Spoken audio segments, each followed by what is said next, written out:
यहाँ नहीं, इसको भूमा क्या है, बड़ा क्या है, वो ही है। उसको जिसने पा लिया वो राजाओं का महाराजा, उसको कोई परवाह नहीं है, कोई खतरा नहीं है कि कोई तेरे से बड़ा भी महाराज मिल सकता है, क्योंकि वो तो सर्वोत्कृष्ट के आश्रय में है। तो उसको कोई भी चीज फिर लुभा नहीं सकती है, आकर्षित नहीं कर सकती है, उसको फिर मायूस नहीं कर सकती है। नहीं तो व्यक्ति को उससे बड़े वाला दिखते ही मायूस हो जाएगा फिर। तो यही कह रहे हैं ये कि उसको जान लिया तो परम सुख मिलेगा, और यदि उसको नहीं जाना तो निश्चित रूप से स परम सुखम अपि न आपनोति। आगे कह रहे हैं हिरण्यगर्भः समवर्तताग्रे भूतस्य जातः पतिरेक आसीत् सदाधार पृथिवीं द्यामुते माम कस्मै देवाय हविषा विधेम। हिरण्यगर्भः अग्रे सृष्टि के आदि में, प्राग हिरण्यगर्भः परमेश्वरो जातस्य उत्पन्नस्य जगतः एक अद्वितीय पतिरेव समवर्तत। कह रहे हैं सृष्टि के आदि में और उस सृष्टि से पहले प्राग हिरण्यगर्भ परमेश्वर, हिरण्यगर्भ माने परमेश्वर, जातस्य, जातस्य माने उत्पन्नस्य, उत्पन्नस्य जगतः, उत्पन्न जगत का, ये जो उत्पन्न जगत है इसका एक अद्वितीय, एकमात्र, दूसरा कोई नहीं ऐसा पति एवं समवर्तत, एक स्वामी वर्तमान था। स पृथ्वीम आरभ्य द्युपर्यंतम सकलम जगत रचयित्वा दाधार धारितवान अस्ति, और उसने पृथ्वी से लेकर द्युलोक पर्यंत ये जो सकल जगत है इसकी रचना करके और अब इसको धारण किया हुआ है। तस्मयी सुख स्वरूपाय, उस सुख स्वरूप परमेश्वर के लिए, उसका स्वरूप ही क्या है, सुख वाला है। तो तस्मयी सुख स्वरूपाय देवाय वयम हविषा विधेम, हम हवि के द्वारा उसकी पूजा करते हैं, भक्ति विशेष करते हैं। कौन सी हवि से करते हैं आप, कौन सी हवि से पूजा करते हैं? मंत्र तो रोज बोलते हैं, तो मंत्र झूठ बोलते हैं या कोई विशेष हवि से पूजा करते भी हैं? कौन सी हवि से पूजा करते हैं? हविषा विधे में माने हवि के द्वारा, हैं? तो वो तो कोई एक डालता है, बोलते तो सारे हैं।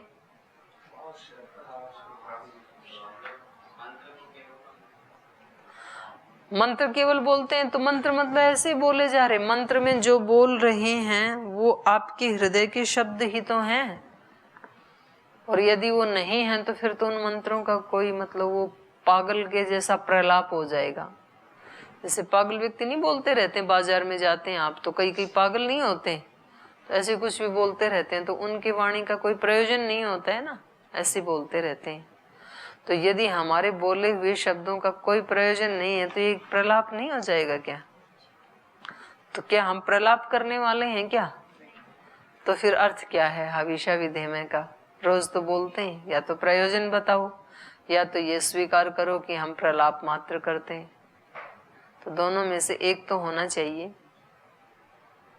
या तो ये बताएं कि आप कौन सी हवि से उसकी भक्ति विशेष करते हैं, या तो ये स्वीकार करें कि हम तो ऐसे प्रलाप मात्र करते हैं, कोई हवि से नहीं करते हैं। नहीं, क्या उस श्रद्धा का स्वरूप तो बताओ, क्या विशेष भक्ति करते हो? श्रद्धया कहा नहीं ना, यहाँ हविषा बोला। यहाँ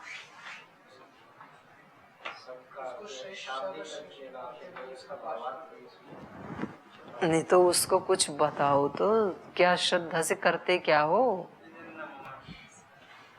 ये करते हो? अरे क्या, वही तो पूछ रही हूँ, क्या आपके लिए आहुति तो देते ही नहीं हो ना? आहुति तो एक देता, आप कहाँ आहुति देते हो?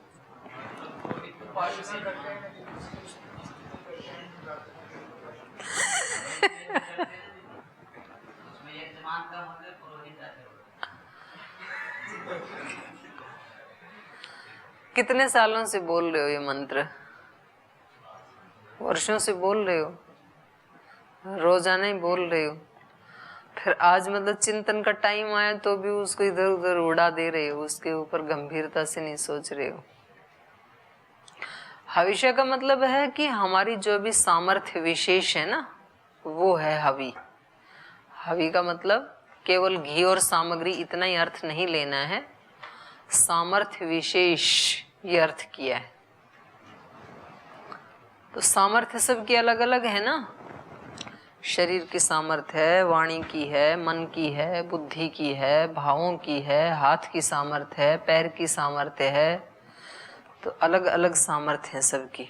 तो उन सामर्थ्य से जो जो व्यक्ति जो जो कर्म करते हैं वो कर्म ही क्या हो गई, ईश्वर अग्नि में हवि हो गई, आहुति हो गई। ऐसे बोलते हैं ना कि जी यहाँ पर एक ये बड़ा जो शिविर हो रहा था तो ये विराट यज्ञ हो रहा है, तो इसमें हम भी अपनी एक आहुति देने आ गई। तो यही तो है उसका भाव भक्ति विशेष से। चलिए आगे चलिए। सहस्र शीर्षा पुरुष सहस्राक्ष सहस्रपात स भूमिम सर्वतः स्पृत्वा अत्यतिष्ठत् दशांगुलम। अत्र मंत्रे पुरुष इति पदम विशेषम अस्ति। तो ये जो पुरुष है ये क्या है, विशेष, और बाकी सारे क्या हैं, विशेषण हैं। सहस्र शीर्षा, सहस्राक्ष, सहस्रपात, ये सारे उसके विशेषण हैं और पुरुष उसका विशेष है। सहस्र शीर्ष इत्यादीनि विशेषणानि च। अत्र पुरुष शब्दार्थे प्रमाणानि। पुरुष शब्द के प्रमाण और भी दे रहे हैं, निरुक्त का दे रहे हैं। जैसे पुरुषम पुरीशय इति अचक्षीरन, अर्थात पुरी, पुरी माने संसारे, शेते, पुरी में अर्थात संसार में, शेते, शेते माने सर्वम अभिव्याप्य वर्तत स पुरुषः। पुरी में सब कुछ को, पुरी में जो शेते शयन करता है, अर्थात संसार में सब कुछ को व्याप्त करके जो वर्तमान है, स पुरुषः, वो पुरुष है। और वो पुरुष कौन है, परमेश्वर। तो ये तो वेद मंत्र है। मीराबाई ने तो वेद मंत्र पढ़े नहीं, तो वो जब वहाँ गई यहाँ मथुरा, तो वहाँ के कोई बड़े से गुरु महंत थे, उनसे मिलने के लिए गई थी, तो उन्होंने मना कर दिया, बोले हम महिलाओं से नहीं मिलते। तो उसने कहा अच्छा, मेरे को तो ये पता लगा कि मतलब पुरुष एक ही है, आज पता लगा कि एक पुरुष के अलावा कोई दूसरा भी पुरुष आप भी हैं। तो उन्होंने, उनके शिष्य ने जाके उनको बताया, बोले वो तो ऐसे कह रही हैं। तो फिर एकदम से उनका जो है ना दिमाग में बत्ती जली कि हाँ ये तो बिल्कुल ठीक कह रही हैं, क्योंकि पुरुष तो एक ही है, बाकी तो सब आत्माएं क्या हैं, उसकी पुजारी हैं। तो यहाँ भी यही अर्थ कर रहे हैं, ये निरुक्तकार भी यही अर्थ कर रहे हैं। पूरी मतलब संसारे, और शेते मतलब सब कुछ को व्याप्त करके जो वर्तमान है, इसलिए उसको पुरुष कहते हैं। और पुरुषः पुरीषादः सदलरे व्याप्तौ। तो पुरुष का मतलब क्या हुआ, पुरीषाद, इस पुरी में जो सब जगह व्याप्त है, पुरी मतलब संसार। और पुरीशयः, पुरीशय मतलब पूरयतेर्वा, जो सब जगह आपूरित हो रखा है। पूरयन्त्यंतर इति अंतर पुरुषम अभिप्रेत्य, पूरयति अंतरत्यंतर पुरुषम अभिप्रेत्य, जो सब जगह आपूरित है बाहर तो, और अंतर पुरुषम अभिप्रेत्य, और अंदर भी अर्थात अंतर्यामी, बाहर और अंदर जो सब जगह व्याप्त है। यस्मात् परम न अपरम अस्ति, ना जिससे कुछ पर है और ना जिससे कुछ अपर है। अपर भी क्यों नहीं है और पर भी क्यों नहीं है, परे से तो परे है वो, उसके परे और कुछ नहीं है। और अपर मतलब नजदीक, नजदीक से वो नजदीक है, इतना नजदीक है कि उससे नजदीक कुछ भी नहीं हो सकता है, और इतना दूर है कि उससे दूर और कुछ भी नहीं हो सकता है। तो ऐसी पहेली है ना वेद मंत्रों में। यस्मात् परम न अपरम अस्ति किंचित, यस्मात् न अणियो न ज्यायो अस्ति किंचित, जिससे सूक्ष्म कुछ भी नहीं है और जिससे महान कुछ भी नहीं है। तदेजति तन्नैजति, जो चलता भी है नहीं भी चलता है। तद्दूरे तदु, दूर से दूर है, पास से पास। और उसी को कह रहे हैं तद यस्मात्, यस्मात् न अणियो न ज्यायो अस्ति किंचित, ना तो उससे कुछ सूक्ष्म है अर्थात वो परम सूक्ष्म है, और न ज्यायो अस्ति, और न उससे कुछ महान है। वृक्ष इव स्तब्धो दिवि तिष्ठति, एकः तेन इदं पूर्णम पुरुषेण सर्वम इत्यपि निगमो भवति। और ये सब करके कैसे रहता है? वृक्ष इव स्तब्ध, वृक्ष के समान स्थिर है, अस्थिर नहीं है। वृक्ष क्या करता है? उसकी डालियां, उसके पत्ते, फूल सब हिलते हैं, लेकिन वृक्ष स्थिर रहता है, जड़ तना आदि जो है वो स्थिर रहता है। तो वृक्ष इव स्तब्ध दिवि, दिवि तिष्ठति एका, और वो अकेला ही इस सारे द्युलोक में भी स्थित है। तेन इदम पूर्णम पुरुषेण सर्वम इत्यपि निगमो भवति। तो कह रहे हैं कि तेन इदम पूर्णम, उससे ये सारा संसार क्या है? पूर्ण है। पुरुषेण, पुरुषेण माने उस परमात्मा के द्वारा, तेन पुरुषेण उस परमात्मा के द्वारा ही इदम पूर्णम सर्वम, ये सारा जगत संपूर्ण है। इत्यपि निगमो भवति, तो ऊपर जो निरुक्त में कहा है उस पंक्ति का ये भी निगमन हो सकता है। आगे कह रहे हैं पुरी, पुरी मतलब सर्वस्मिन् संसारे, अभिव्याप्य सीदति, सीदति माने वर्तत इति, तो इसलिए भी उसको पुरुष कहते हैं। तो यहाँ सारे संसार को व्याप्त करके जो रहता है वो पुरुष है। पूरयतेर्वा, यह स्वयं परमेश्वर इदम सर्वम स्वस्वरूपेण पूरयति, पूरयति माने व्याप्नोति, तस्मात् स पुरुष। तो वो जो परमेश्वर है उस परमेश्वर ने ही इदम सर्वम, इस सारे जगत को स्वस्वरूपेण पूरयति, अपने अपने रूप में पूर्ण बनाया है। पूर्णात् पूर्णम, उस पूर्ण से पूर्ण ही बना है। तो यही कह रहे हैं यहाँ पर भी कि उस परमेश्वर ने अपने अपने रूप में सब कुछ को पूर्ण ही बना दिया, और फिर बना करके पूरयति व्यापनोति, सबको व्याप्त किए हुए है। तस्मात् स पुरुष, पूर्ण बना के और फिर स्वयं उसमें आपूरित हो रखा है, समाया हुआ है, इसलिए वो पुरुष है। यह जीवस्य अपि अंतर्मध्ये अभिव्याप्य पूरयति, जो इस जीवात्मा के अंदर भी अभिव्याप्य, व्याप्त होकर के अर्थात अंतर्यामी होकर के, उससे कुछ भी दूर नहीं है। तो इस जीवात्मा के भी अंतर मध्य अभिव्याप्य, उसके अंतरात्मा में अर्थात अंतर्यामी होकर के पूरयति, पूरयति माने तिष्ठति, स पुरुष, वह पुरुष है। तम अंतर पुरुषम अंतर्यामिनम परमेश्वरम अभिप्रेत्य अभिप्रेत्य, इसको हाँ उसके साथ रहेगा ना ये, प्रत्ययम ऋक् प्रवृत्तास्ति तम अंतर पुरुषम अंतर्यामिनम परमेश्वरम।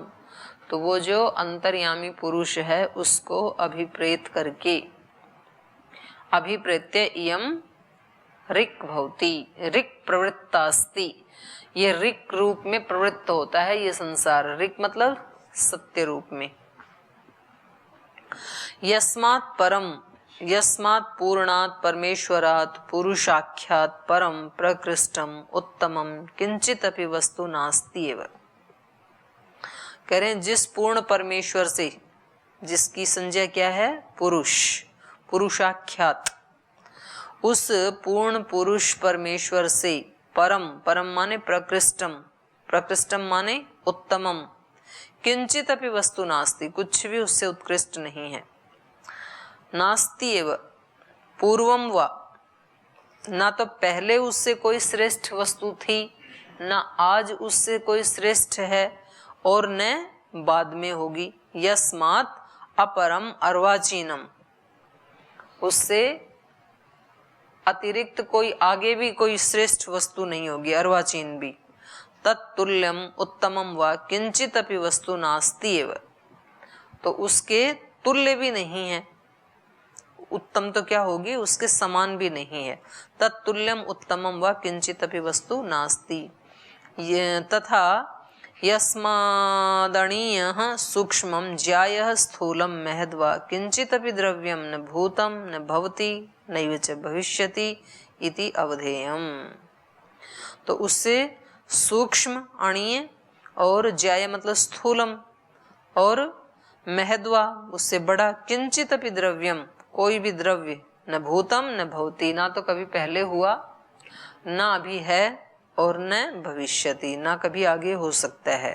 तो ये निश्चय कर लेना चाहिए। अवधेयम यह स्तब्ध, स्तब्ध माने निष्कंपः, सर्वस्य अस्थिरतां कुर्वन् सन्, सब कुछ को अस्थिर करता हुआ, सारे जगत को तो हिला रहा है, सब घूम रहे हैं ना, सूरज से लेके चंद्रमा से लेके पृथ्वी से लेके नक्षत्रों से लेकर के सब गतिमान है, तो सबको तो हिला रहा है लेकिन खुद स्थिर है।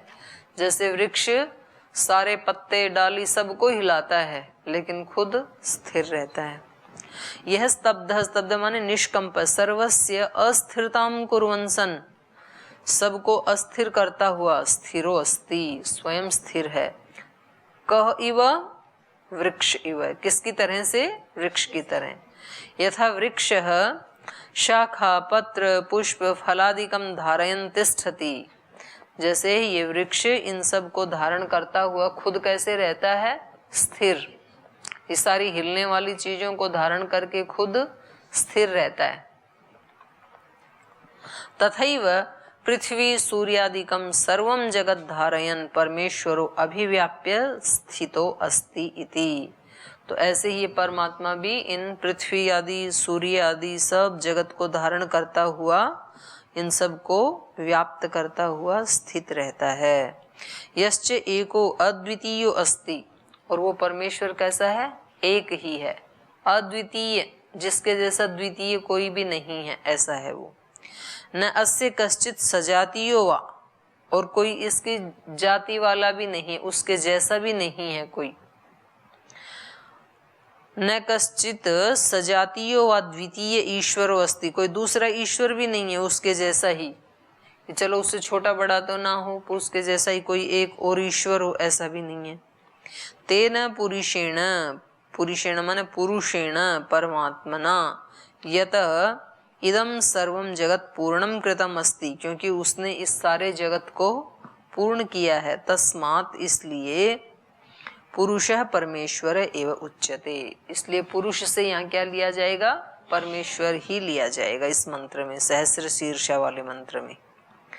इति अयम मंत्रो निगमो निगमनम परम प्रमाणम भवति इति वेदितव्यम। तो इस प्रकार से ये मंत्र क्या है? निगम, निगम मतलब निगमनम, निगमनम माने परम प्रमाणम भवति इति वेदितव्यम। पंचावयव से जब किसी सत्य को सिद्ध करते हैं तो निगमन क्या होता है? परम प्रमाण, ऊपर उसको ठीक से सिद्ध कर दिया। तो ऐसे ऐसे ही ये मंत्र है। सर्वं वै सहस्रः सर्वस्य दाता आसीत् आदि। तो ये कहीं और का उदाहरण दे रहे हैं। सर्वम इदम जगत सहस्र नामकम अस्ति इति विज्ञेयम। तो कह रहे हैं ये सारा जगत जो है ये कैसा है? सहस्र नामकम, हजारों प्रकार का, हजारों नाम है, मतलब कितना विशाल है ना ये जगत। तो वो इसको बनाने वाला कैसा होगा? वो तो इससे भी ज्यादा विशाल होगा, ऐसा जानना चाहिए।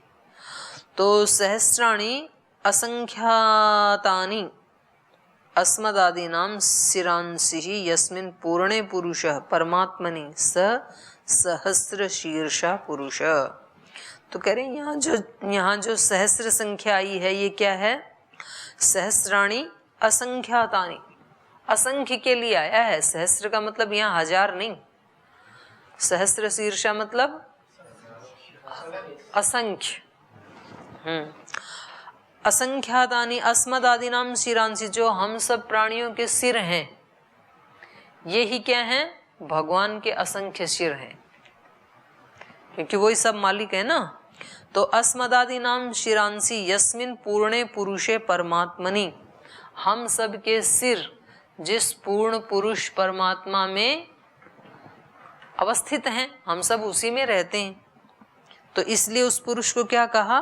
सहस्र शीर्षा पुरुषः।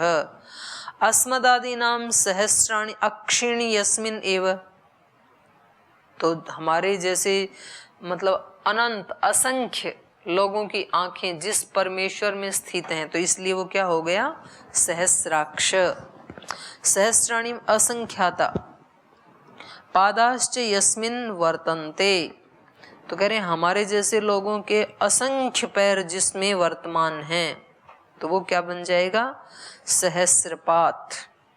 तो वो सहस्राक्षः सहस्रपाच्च स भूमिं सर्वतः स्पृत्वा सह पुरुषः अर्थात परमेश्वरः, सर्वतः माने सर्वेभ्यो बाह्य अंतर्देशेभ्यो, सब प्रकार के बाह्य और अंतर्देश से। भूमि मतलब भूतानाम उपलक्षणम, भूमि माने सब भूत। भूमिम आरभ्य, तो भूमि को प्रारंभ करके माने इन सब भूतों को प्रारंभ करके, प्रारंभ से लेके किसी चींटी से लेकर के ये कह सकते हैं। भूमिम आरभ्य प्रकृति पर्यंतम, और मूल प्रकृति तक। सर्व जगत स्पृत्वा, सारे जगत को अभिव्याप्य, स्पृत्वा माने अभिव्याप्य, सारे जगत को व्याप्त करके वर्तते, जो वर्तमान रहता है। और उसको क्या कहा? दशांगुलम।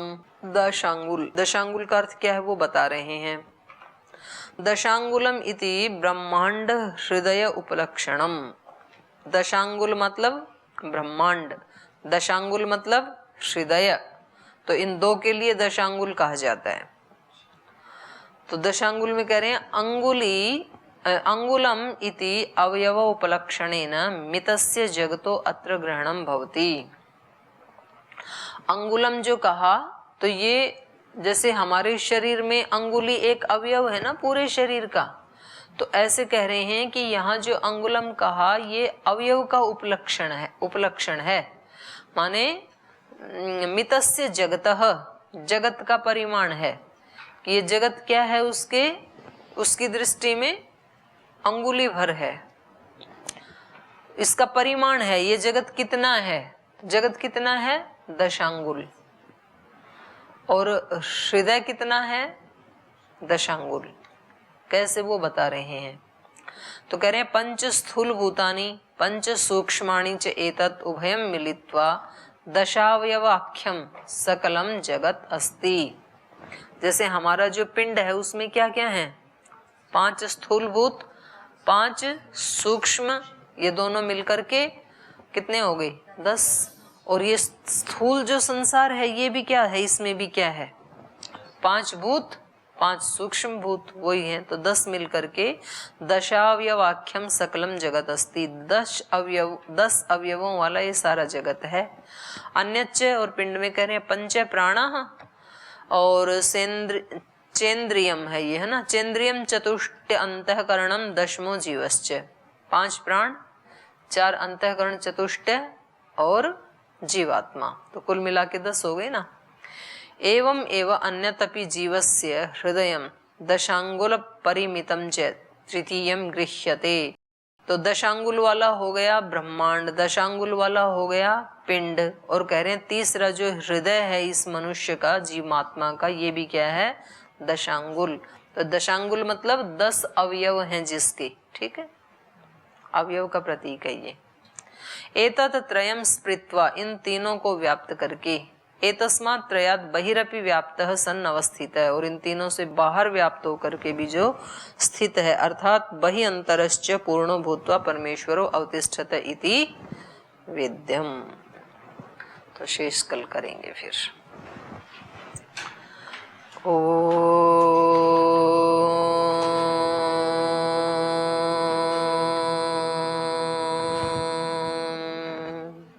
शांति शांति शांति। श्री गुरुभ्यो नमः।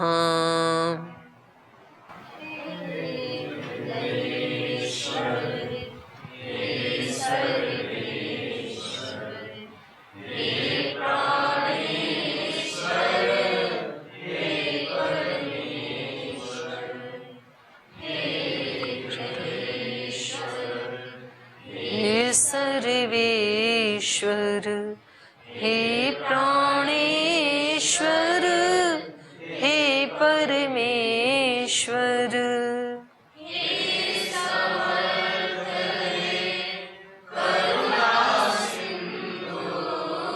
हे समर्थ हे करुणा सिंधु,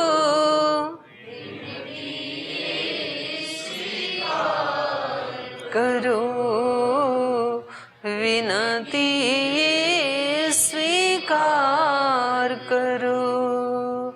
भूल दिखा कर उसे मिटा कर, भूल दिखा कर उसे मिटा कर, अपना प्रेम प्रदान करो,